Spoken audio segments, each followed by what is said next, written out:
Assalamualaikum warahmatullahi wabarakatuh. Jumpa lagi dengan Ibu Mela Septianingsih dari SDN Bujang Gadung. Kali ini kita akan mempelajari tema 1, subtema 1, pembelajaran 5. Kompetensi dasar yang akan dicapai pada pembelajaran kali ini yaitu Bahasa Indonesia, menyimpulkan informasi berdasarkan teks laporan hasil pengamatan yang didengar dan dibaca. Menyajikan simpulan secara lisan atau tulis dari teks laporan hasil pengamatan atau wawancara yang diperkuat oleh bukti. IPS mengidentifikasi karakteristik geografis dan kehidupan sosial budaya, ekonomi, politik di wilayah ASEAN. Menyajikan hasil identifikasi karakteristik geografis dan kehidupan sosial budaya, ekonomi, dan politik di wilayah ASEAN. Tujuan pembelajaran kali ini adalah sebagai berikut. Sebelum mulai belajar, kita berdoa dulu ya. Bismillahirrahmanirrahim. Allahumma inni as'aluka rizqan thayyiba wa ilman nafi'a wa amalan mutaqabbala. Amin ya rabbal alamin. Wilayah Indonesia yang membentang luas menjadikan kondisi geografis berbeda-beda. Kondisi geografis ini memengaruhi vegetasi yang tumbuh di wilayah tersebut. Bagaimanakah ciri vegetasi di Indonesia berdasarkan kondisi geografisnya? Bacalah teks di halaman 51. Ragam vegetasi di Indonesia. Sesuai dengan iklim dan posisinya, yaitu berada di antara kontinen Australia dan Asia, maka vegetasi yang ada di Indonesia adalah vegetasi peralihan. Oleh karena banyaknya curah hujan, maka pengaruh vegetasi Asia lebih dominan.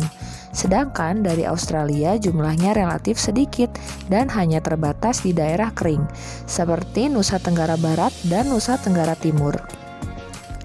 Ciri-ciri utama vegetasi alam Indonesia adalah sebagai berikut. Pertama, selalu hijau. Walaupun ada di antara yang gugur pada musim kering, misalnya jati. 2, jumlah spesiesnya banyak dan jumlah tipe endemiknya pun relatif besar. 3, terdapat banyak tumbuhan epifit dan tumbuhan memanjat, misalnya rotan. Keempat, di daerah hutan hujan tropis terdapat jenis tumbuhan yang menghasilkan getah, misalnya getah perca. Secara garis besar, vegetasi alam di Indonesia dapat dibagi menjadi 4 kelompok besar, yaitu sebagai berikut. Pertama, vegetasi hutan hujan tropis. Hutan hujan tropis merupakan hutan lebat terdiri atas berbagai jenis pohon yang variatif. Ketinggian pohonnya ada yang mencapai 60 meter. Banyak terdapat jenis pohon panjat dan palem, serta pohon pakis dan anggrek. Hutan hujan tropis terbesar terdapat di Pulau Sumatera, Jawa, Kalimantan, serta Papua. Kedua, vegetasi hutan musim. Pohon-pohon di hutan musim lebih rendah daripada hutan hujan tropis.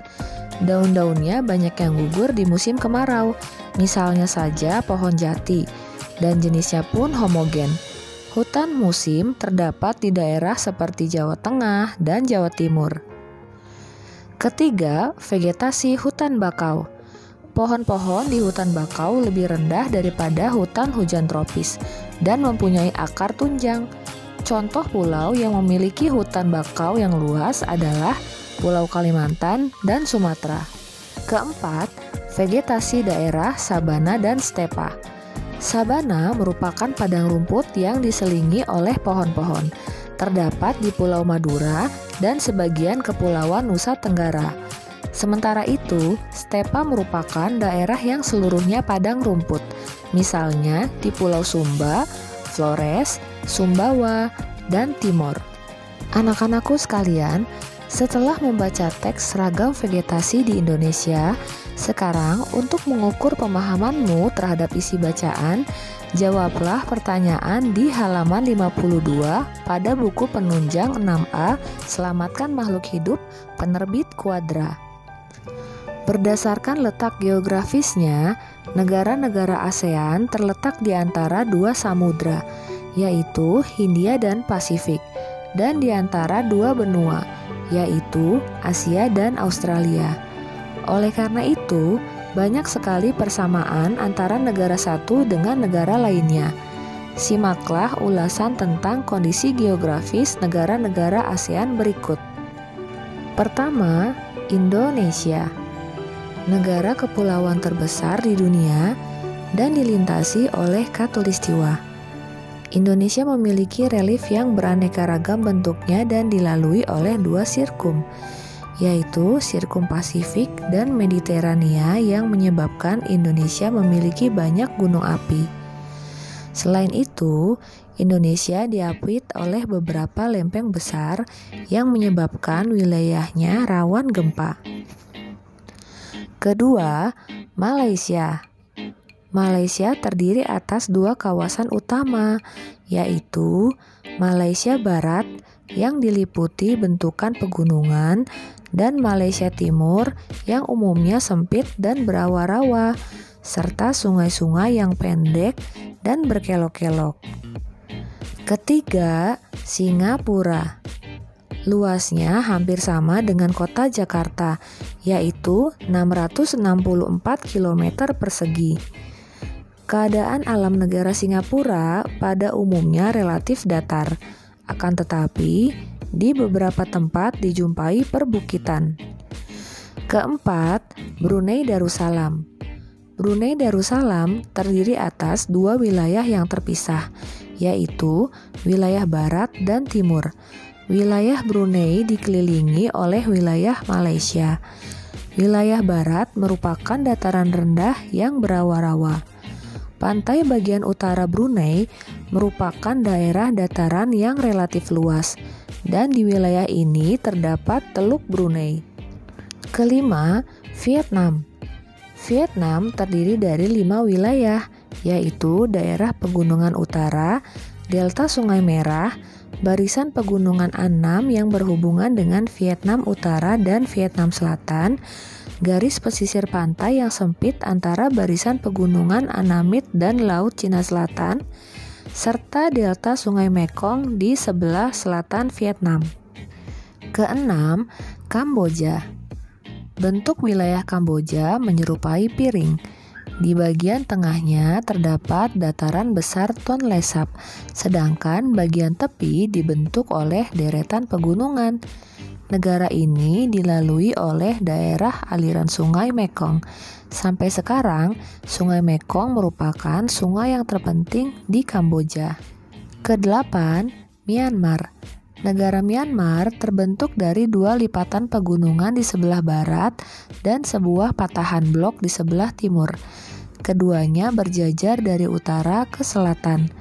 Jajaran sebelah barat mencakup deretan pegunungan Leta, Bukit Chin, dan pegunungan Arakan Yoma yang diliputi hutan-hutan lebat. 9. Thailand.